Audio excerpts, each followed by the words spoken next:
Well, I hope lunch is going well. What a bright young group of gentlemen that we can all look forward for possible entry in some of our own organizations with the key minds that they have in their case analysis that was presented.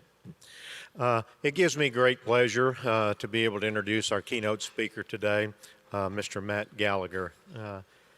He's currently the President and Chief Executive Officer of Parsley Energy. Matt joined Parsley in 2010 to build the engineering department. He was named Vice President and Chief Operating Officer in 2014. And in January 2017 was promoted to President and CEO, and then to CEO or COO, and then CEO in 2019. Prior to Parsley, Matt spent 5 years working in the industry for Pioneer Natural Resources in a variety of engineering type roles. Matt's a third generation petroleum engineer. He holds a Bachelor of Science degree from the Colorado School of Mines. Would you please join me in welcoming Matt Gallagher to the stage?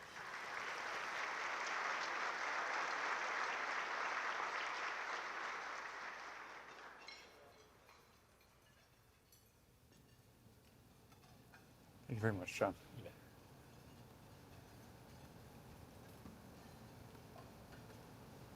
Thanks again, John. Thanks for the nice introduction. It is truly an honor to be here at NAPE. I got here yesterday and to walk through the George R. Brown Convention Center, it really brings back some fond memories. I'll share a quick story with you. The first time I showed up at NAPE and Parsley team showed up at NAPE in 2011. Man, we were a hungry group. We were a little smaller then, less than 20 employees, and we heard the stories about NAPE. So we thought our secret sauce, our way to get the deals at NAPE, were simply to show up early to the booths. Everybody would probably be showing up a little late from the night before. So we were right at the doors when the booths open, and we crack in through the doors, and we're trying to find our first NAPE deal. So we're a Permian company, so we were looking for the Permian deals. First booth we went to, sold. So we were hunting around trying to look for another deal, and we found another Permian deal. Of course, that one was sold too.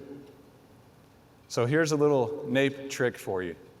If you want to find the best deals, if you buy a booth, they'll actually let you in early to help set up. So we struck out that time. The next year we bought a booth. We got in early the night before, and sure enough, we landed our first NAPE deal. What a great conference. And on top of that, what a great industry. I'm truly proud to be part of this industry. I know it can seem tough at times. In our stock, we have activists that push against our industry. The media is constantly pushing against our industry. I mean, heck, just this Monday, we had Jim Cramer on Mad Money compare our industry to the cigarette industry, tobacco. He said we were like tobacco stocks. Nothing could be farther from the truth. I do love this industry, but there are some challenges that we're facing. So a little bit of this speech might be some tough love. So please bear with me. I'd like to jump straight into some numbers. An Ernst & Young survey found that 2/3 of teens today think our industry causes more harm than good. 66% thinks our industry causes harm. 62% of Generation Z, that's the group right behind the millennials, finds a career in oil and gas unappealing. But it is very inspirational to see such talent coming into the industry. So I commend you all, commend everybody out there that's still interested in the industry. But they're in the minority. 62% find it unappealing. 39% find it very unappealing. So almost 40% don't even look the industry's direction. A little closer to home, just this year, Texas Tech's petroleum engineering graduation rate will drop by 30%. Now, I know what a lot of you might be thinking. especially if you happen to go to Colorado School of Mines. But yes, Texas Tech does have a petroleum engineering department. But if we're not careful, none of our leading institutions will have a petroleum engineering department to speak of if sentiment like this holds up. So with that in mind, I know everyone's eating, but I'd like to get a little audience participation, a little pop quiz. Don't worry, I've probably already led the witness a little bit. And it's hard to see out there, so I won't be tallying the results. But how many of you all have a child or grandchild that you would recommend go directly into a petroleum-related field? A landman, thank you, you raise your hands. A landman, a geologist, petroleum engineer, but you would recommend that they seek a direct related in the field. Thank you. Okay, flip of that. How many of you all would recommend to that child to seek a broader degree? Okay, thanks for being honest. Or how many of you all were told the same, to seek a broader degree? Okay, so I have my hand raised. As John mentioned, I am a third-generation oil man. Both my father and grandfather were petroleum engineers. But when I was deciding what to do in the late 90s, my dad sat me down at the kitchen table and he said, "Matt, whatever you do, don't become a petroleum engineer." That was 1998, almost at the bottom at that point for the industry. 99 was really much worse. That broke a lot of operators' backs. My family had to sell all of their rigs in 99. But what he was trying to do was protect against the volatility he had seen in his career. The highs and lows, the ups and downs. He didn't want me to have to go through that.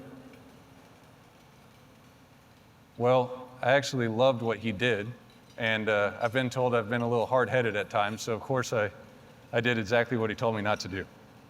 It's worked out. But no longer are the people that probably raised our hands, we're not just telling this to our children to protect against volatility. There's something much broader going on. We have a massive perception problem. But just at the time when a whole generation is looking at us, a whole generation looks at us in our industry and they see the past. But there's a big disconnect here. They're turning their backs on our industry just at the time when they're going to be needed more than ever. This is not just one antidote. It's survey and survey again.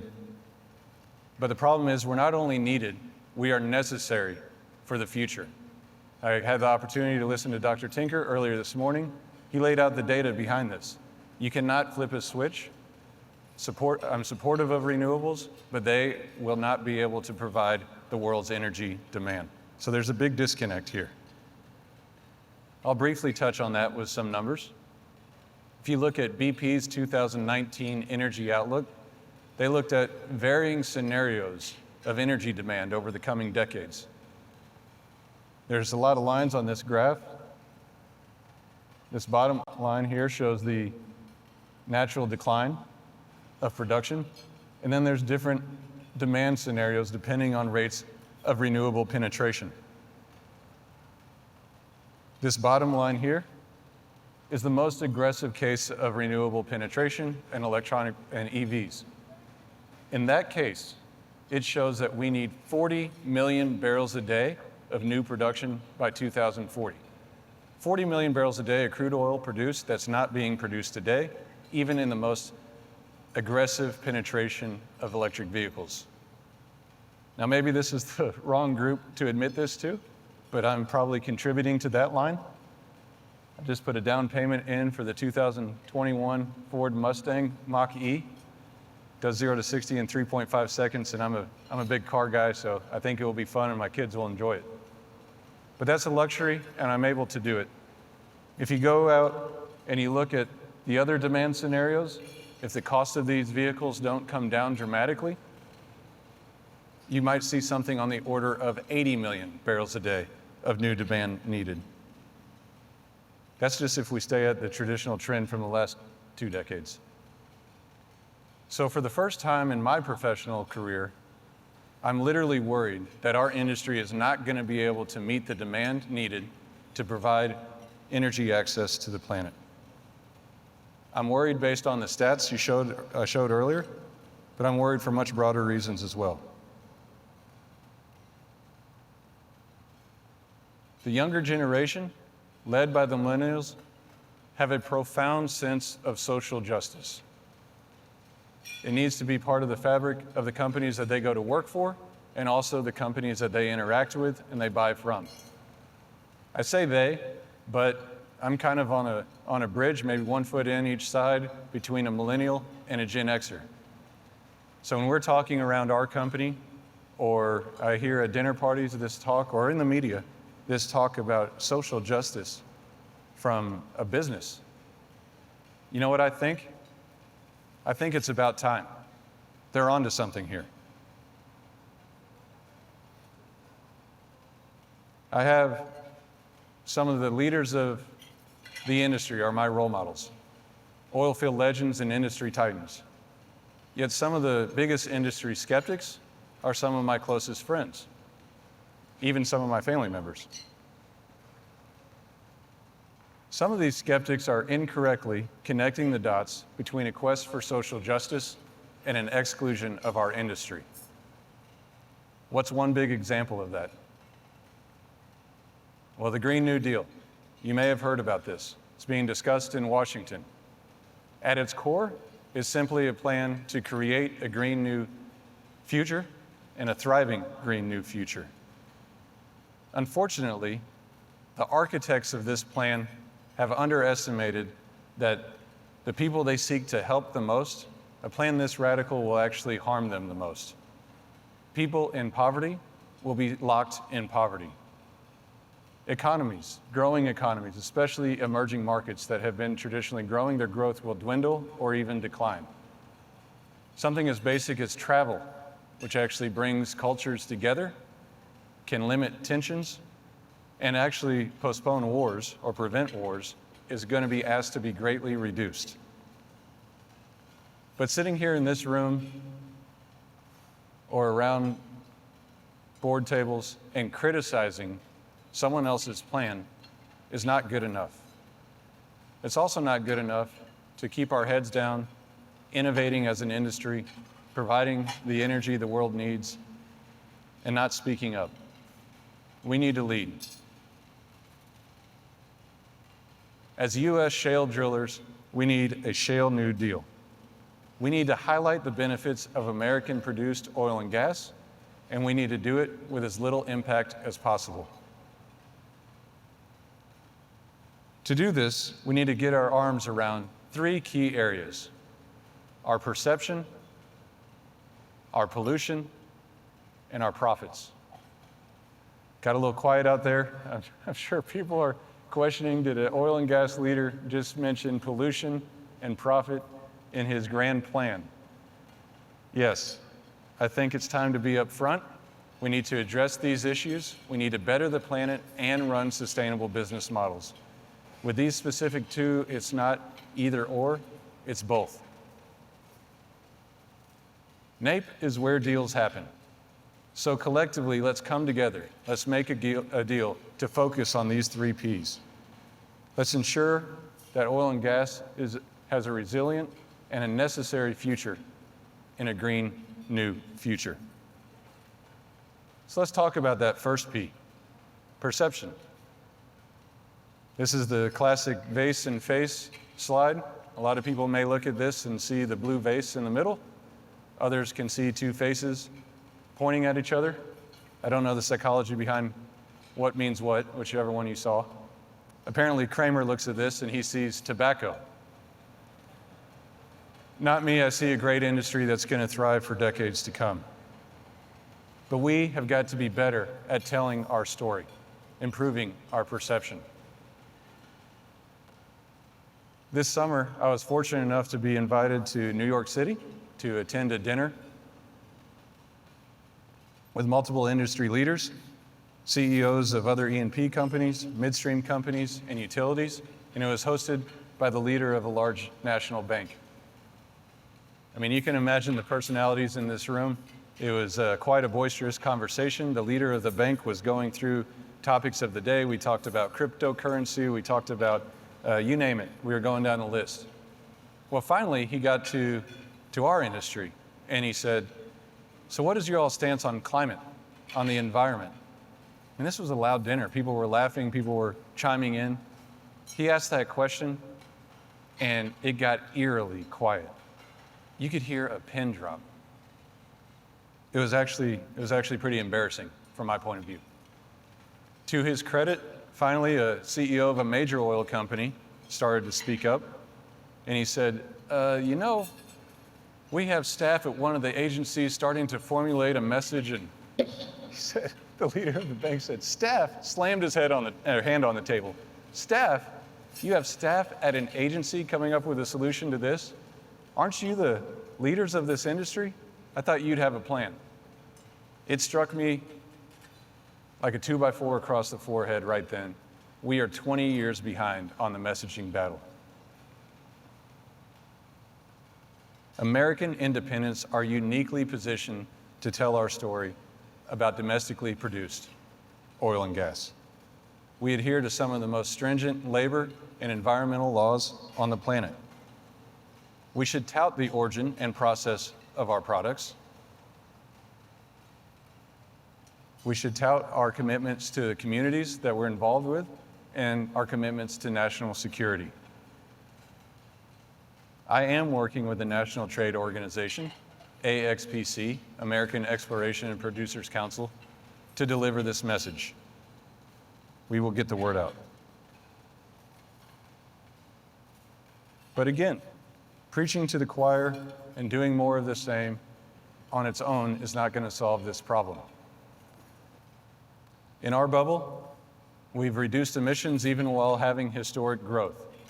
But how many people out there truly know about this fact?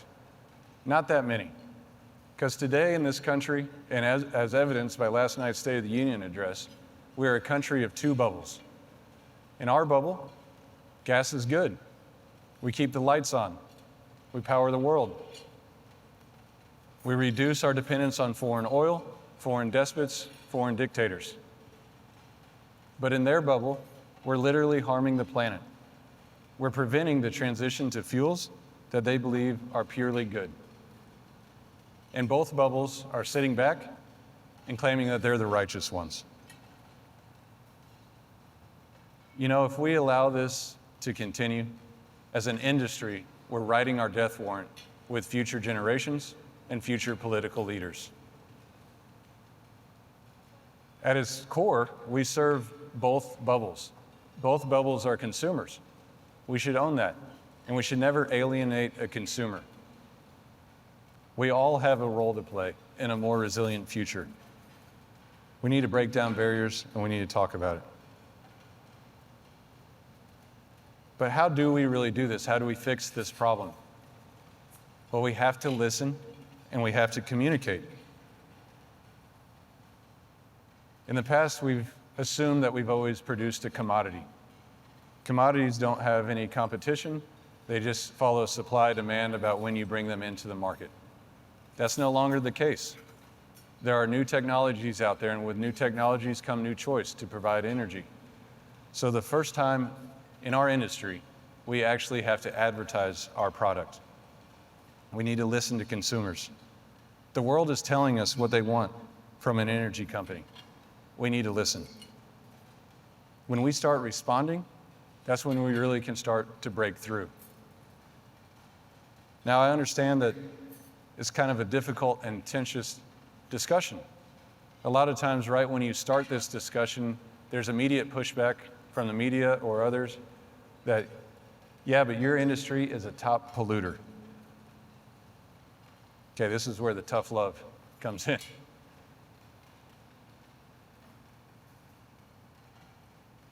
You know what? They're probably right. It baffles me that for so long, we haven't even been able to admit the fact that our products can create emissions and particulates that are harmful to the planet. Admitting shouldn't be so difficult. We need to address it. But not only that, the way people use our products from cradle to grave needs to be greatly improved. It's very saddening. If you have a chance to pull up a YouTube video, I'm sure everybody's heard about these 10 rivers on the planet that contribute to over 90% of the ocean waste. And when you look at that, 90% of that product is something that we've produced along the way, some sort of plastic, essentially. The world is not ready to handle our product. We have to engage with governments, and we have to improve the full waste cycle.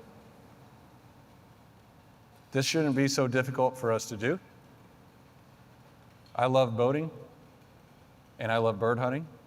I'm sure many people out in the crowd love hunting and fishing and engaging with the outdoors. At our core, we love engaging with the environment in our industry. We care deeply about the environment. At Parsley Energy, we've partnered with the Nature Conservancy to protect some of the most cherished lands in Texas. We need to take that mindset from our social life and apply it to our business models. We do have a lot to be proud of. We do need to tout that. As I mentioned, we have reduced emissions. In the US alone, we've reduced our greenhouse gas emissions 15% over the last decade, thanks primarily to the shale revolution and American independent innovation. There's lots to be proud of. But we must look within our companies, and we have to find ways to get better. Flaring. We heard it discussed in the proposal earlier today. We need to tackle this. It is a black eye to our industry. It is something I'm proud of at Parsley Energy to have a low flare percentage. In 2018, we flared less than 3% of our product. We're constantly monitoring this with real-time centers, and we're always looking for ways to improve. We share the data that we get with other operators and best practices. But as an example, we just closed on a transaction in early January. That company was right next door to us, had the same opportunities to plan on their flaring. They flared north of 25% the day before our closing. That's unacceptable. We are committed to get that flare percentage down below 5% in 3/4 time. And hopefully some of the groups are challenging to do it even quicker. We must come together on this. We must commit to spending the capital dollars, pouring the resources after it. And it's also going to take collaboration with our midstream partners, real conversations about when to spend the capital and planning to make sure that we reduce our flaring. We have some of the best talent of any industry combined. We need to put our heads together, and we need to solve this.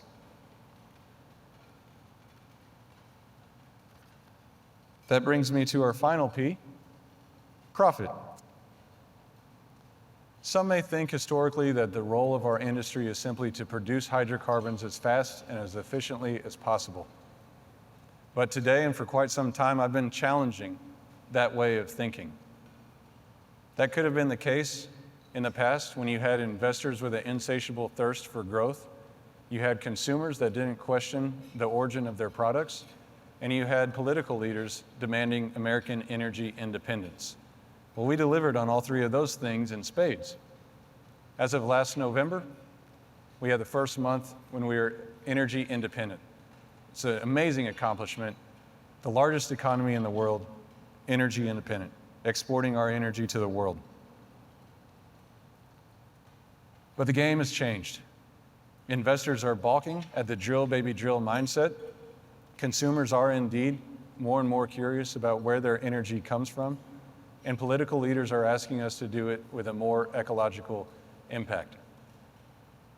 So the mission now is to do this safely, responsibly, and profitably. At Parsley, we're a public company, so we heard this call loud and clear at the end of 2018.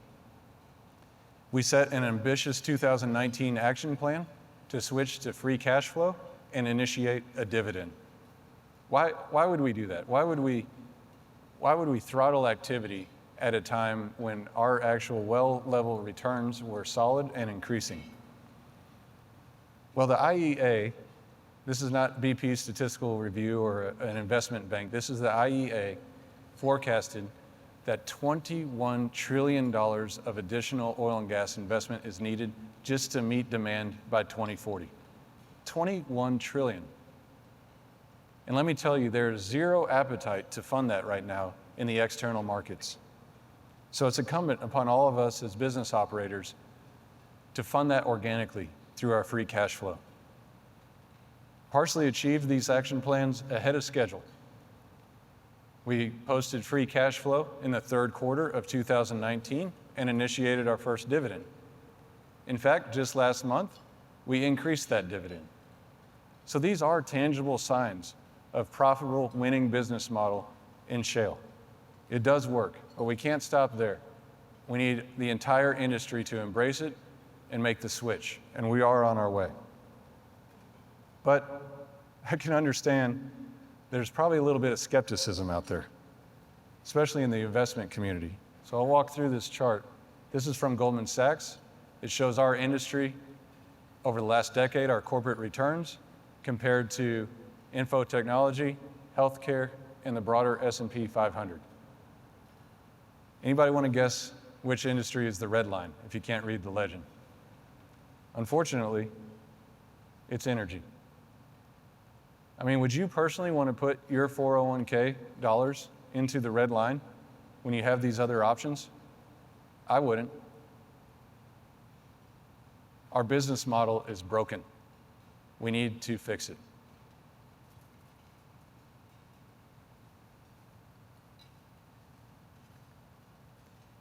So the demands on our industry are great. That is not new. But I couldn't ask for a better industry full of hardworking people, brilliant people, more dedicated to be a part of. Collectively, we have to make an effort to address these three areas: our profit, our pollution, and our perception. This is the Shale New Deal, a transition to a greener future. You know what they say about old dogs, right?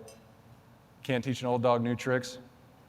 I was recently at a presentation when President George W. Bush was being interviewed, and they asked him how retirement was. And he laughed and he said all the things that he, Laura, and the Bush Institute were working on. He said, "Does that sound like retirement to you?" He's a busy man. But he also talks about his love and his passion for reading, and he read a lot about Winston Churchill, and how Winston Churchill late in life picked up the art of painting, the skill of painting. So at the ripe age of 66, President Bush said, if he can do it, I can do it too. And he got a tutor and learned how to paint. And if you've seen his work, you know he can do it pretty well, and here's one of his paintings right here. Our industry is 160 years old. Throughout the decades, we have proven time and time again, we know how to change. Just in the last 5 years, we've truly changed the world. The geopolitical dynamic has been flipped on its head thanks to the work of the people in this room. But it's not just our industry. Every industry is faced with change, and every industry is faced with doing it more environmentally sensitively. Let's take the simplest industry I could think of, fast food. It's to make food fast. Well, they've had to change over the years. You even have Chipotle, they had to refresh their supply chain, get fresher, more organic foods. You have Burger King. It's in their name, Burger King, okay? And they had to provide a non-meat solution. They listened to the consumer. They responded. Has anybody tried the Impossible Whopper? I've had one, it's pretty good. So I like the other Whopper too. They sell both. It's made in 1954, or founded in 1954. It's a simple industry, and they changed. They responded to the consumer. We're going to have to respond to the consumer, and in fact, it's our obligation to do so. As Dr. Tinker pointed out earlier this morning, the link between poverty and access to energy is almost one-to-one. It is our obligation to help provide close to 1 billion people with access to affordable, reliable energy. That's 1 billion people. That's like duplicating China, or almost 3 United States of Americas have no access to electricity, many locked in poverty. This winter, a friend called me. He was in Acapulco. He grew up in Mexico, and he keeps a winter house there. And he said, Matt, I was driving through a suburb of Acapulco. I drive through it often throughout the day, 250,000 people. I drove through it the other night. It's pitch black. They don't have access to electricity. This is a suburb of Acapulco. So it's not just at the far reaches of our planet. Mexico is our next door neighbor in a large city with no access to electricity. That is why we need our Shale New Deal. It's an agreement to increase our transparency and accountability on these 3 Ps to ensure and defend our role in a green new future. We must improve our perception. We just need to listen and communicate. We must be upfront and tackle our pollution. Let's not debate it anymore. Let's put our ingenuity to work. Let's solve it. And we must perform for investors. Profit is not a 4-letter word. We are businesses. It's okay to deliver a profit. So I really believe we're at a turning point, not a tipping point. Please join me today in expanding our mission and thinking of things a little differently to ensure that the next generation of petroleum leaders have a role in providing the affordable, reliable energy that the world needs for decades to come. Thank you very much.